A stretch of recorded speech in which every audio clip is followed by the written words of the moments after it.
Alright everybody, here I am at the Roval, trying to lay down a decent lap here, then talk about the setup, show the line I am using, all that good stuff. So, whoa, that was a little rough. Here we are coming into turn one, hard on the brakes, downshifted to second, get it out by the wall, wide arc it in here to turn two. I guess I call that turn two. One of the keys to the Roval is getting a wide arc on a lot of these turns, as you can see by what I am doing here. I'll kick up a little dirt there, save him a little money on lawn maintenance. The Roval is so technical. It requires such precision. It requires great throttle discipline, brake discipline. You got to be very cautious with the wheel. It is a tough place to get around. I have struggled and struggled. I have made one lap in the 116s. It was a 116.9, so it's barely 116. I'm hoping to get something close to that. Whoa! That was a little crazy. I think we got a decent lap going on here. This may not work out well for me, but we'll see what the stopwatch says.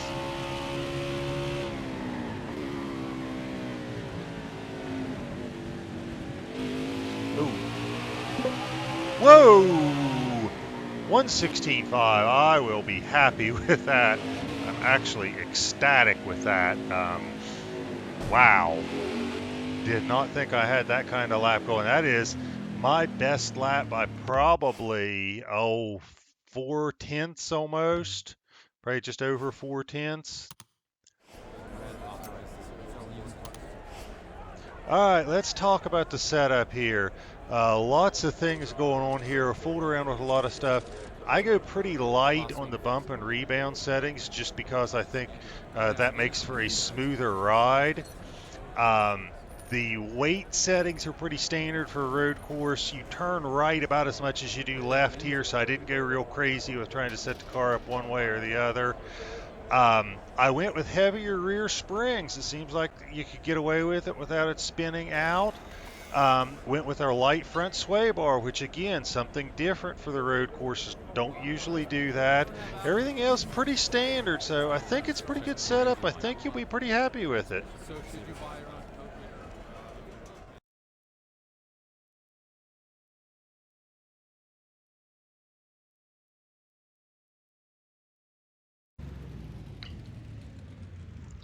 All right, so I ran the lap at the Roval, which was frustrating. Took me forever to get a decent lap down at the Roval, especially on video. And then I realized I did not do anything to talk about the line, so I'm kind of doing some video editing, putting some stuff together here. But let's talk about the Roval. And really, to me, you start at the start-finish line when walking through a lap, but really I think we got to back up here to coming into the last chicane with the Roval.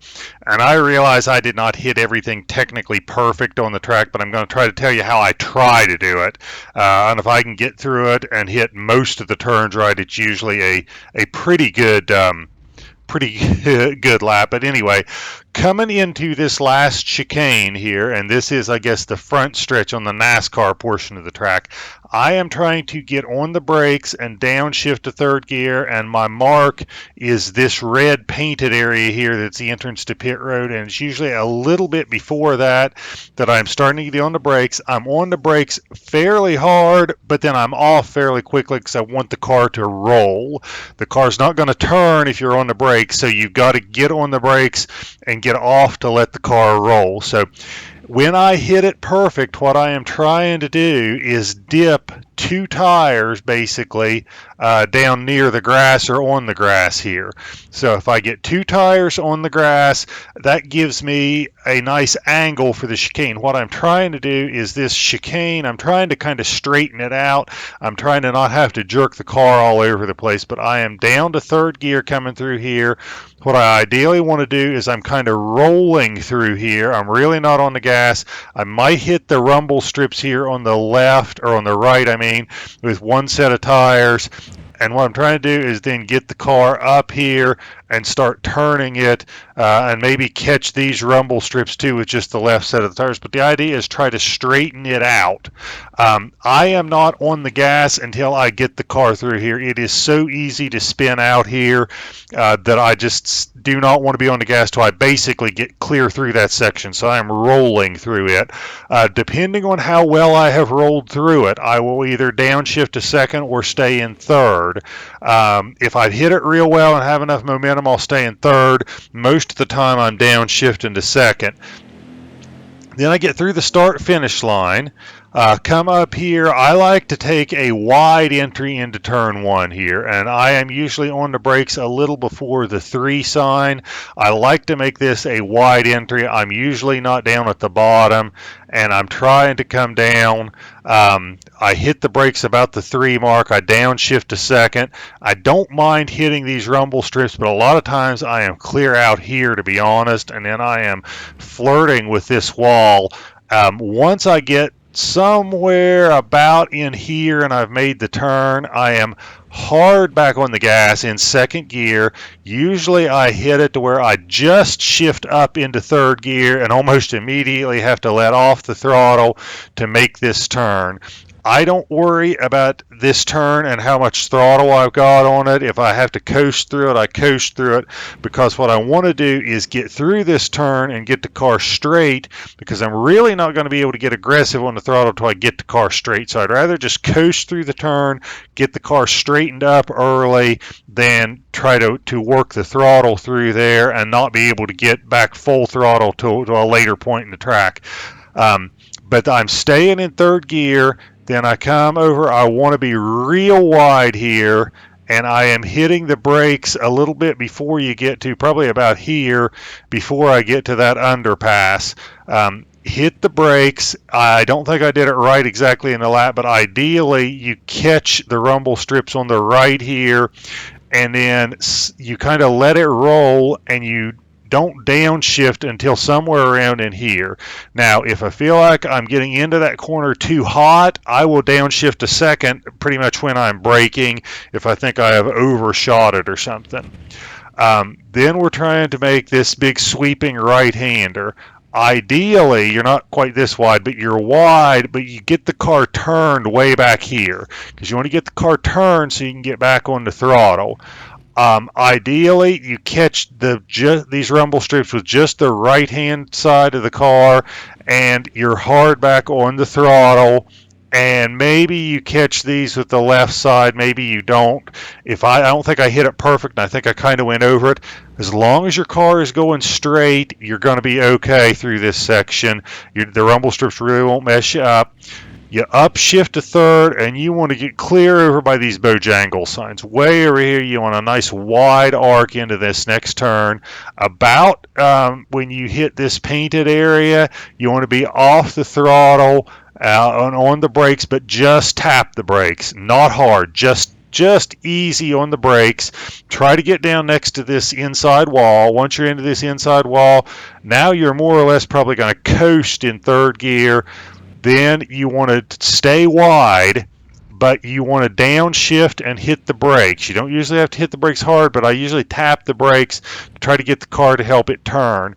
What I am trying to do is get down here near this inside wall on this turn. A lot of people run this wide, and I don't like to run it wide. I like coming down here, and here's why. Look at how it sets me up for this next left-hander. If I am over here, I am in much better shape to take that next left-hander. So now I get to be hard on the throttle in second gear all the way through here. I may tap the brakes here, but about here I'm off the throttle and trying to roll through this section. When I get this corner made, I usually actually get full throttle for just about a second, but I am never really stopped turning the car. This whole thing is one big left-hand turn to me, and I keep turning. Now, I may be turning the wheel more, but I never really straighten it up. But then I want to start letting off the throttle, and I don't like to run this section wide. I don't like to get way up on the banking on here. I actually like to come through here as close as I can to this inner wall. Now your momentum is probably going to carry you up onto the racetrack some, But when I start making that turn, I get back on the throttle. I had a real good road course racer tell me run this section on the apron. A lot of people don't do that, but it's actually a little bit faster way around. You're going to run this on the apron all the way around here, and I think about here is where you start coming back up onto the pave, or back up onto the racing surface, and now you're on the backstretch. Man, I have talked a lot. There's so much going on here. Here, I like to start hitting the brakes right about the 2 sign. Some people do it earlier, some people do it later. I've also noticed, for whatever reason, it seems like if you smash the gas all the way as far, or the brake as far down as it'll go, you don't stop as well. I don't know if that's because the tires are starting to lock up, but you don't stop as well. So I am probably 3/4 of the way down on the pedal to stop it. One trick, and this is something I have learned, that you stay out by the wall and you'll get a feel real early on of whether you're going to make this corner or not. But if you feel like you're not going to make it, turn into the wall a little bit. It really won't damage your car. It won't spin you out. But if you're coming in here too hot, you can use that wall to slow you down a little bit. The backstretch chicane, I did this wrong for the longest time, and I finally realized that the way everybody else is doing it was right. You stay out by the wall as long as you can, you make this turn, and you kind of clip the rumble strips here, and then you clip the rumble strips here, but you have made that turn. Let me back up here to illustrate this, because this is the hardest turn on the course, okay? But when you are out here by the wall, okay, the first part of the chicane, you've made that turn here, okay? You're done with this turn right here. So what you're now doing is, when you're at this point, you're now trying to make the right-hand part of the chicane. I think a lot of people are still turning the car when they're here. You got to start that turn early and make it a wide turn by going out by the wall. And you got to be starting to make the right-hand turn at this point. And I am rolling through here. Let me go back again to illustrate this a little bit better, because there's so much to talk about here. I think this is the hardest turn on the track, okay? But so when you're coming through here, what I used to do was try to straighten this out. And I used to come here and be here and trying to come off the wall very early, and I more or less took probably a path kind of like this, where I was trying to come off the wall early. Don't do that. Stay out by the wall, make that turn. When you're here, by the time you are here, you have already got to have the wheels cut to the right to try to make this turn. And what you do is, when you hit that, I keep forgetting things, there's so much to remember as we go through here, and I'm going to get a penalty again. When you hit that 2, okay, or wherever you decide the braking point is that is right for you, okay, when you hit that 2, I am probably, like I said, 75-80% on the throttle, and then I am 4-3-2 with the gears. It's almost like as quick as you can shift down, you're shifting down. You're on the brakes so hard you won't lock up the tires, you won't wheel hop. But back to the chicane. You're here, you're already turning the car to the right to try to get through here, and you're coasting, okay? You have to come off the throttle to make that first part of the chicane, okay? Now, if you feel like you're still too hot, what you can do, and I have done this because, believe me, I have messed up this chicane more times than I can count trying to figure it out, is you've got to get off the throttle to make this part, and the key is making this part. Once you have made this part, if you feel like you're too hot and carrying too much speed, you can tap the brakes in during this section, because you're going straight here. But then you got to be off the brakes, and you are rolling. Until I get the car straightened up, I am not back on the gas, okay? Because if you are trying to get back on the gas going through this section, you're going to spin out. You got to get the car straightened back up before you get back on the gas. Then you're just hard on the gas, running up through the gears. It's easy if you're not paying attention to get way up here because you're like, man, I made it through the chicane, and you forget about making that last part and cutting it left to stay down here. And now we're almost back to where I started this video at 12 minutes ago. I know this is long, but there is so much to talk about here. I've been spending 12 minutes just talking about how to get around the track, forget about the setup. But at any rate, here we go. We're back to where we started. That is it. That's the end of the video. I hope this helps. I hope it was a good setup for you. There's so much to the Roval. If you've got any questions, leave it in the comments. I worked and worked and worked on this. This is the best I can do. I hope you guys appreciate it. Do me a huge favor. Like the video. Subscribe to the channel. I think you'll be happy with the content you get. And thank you guys so much for the support. Greatly appreciated. With that, I will finally shut up and tell you guys to have a great evening. Thank you so much.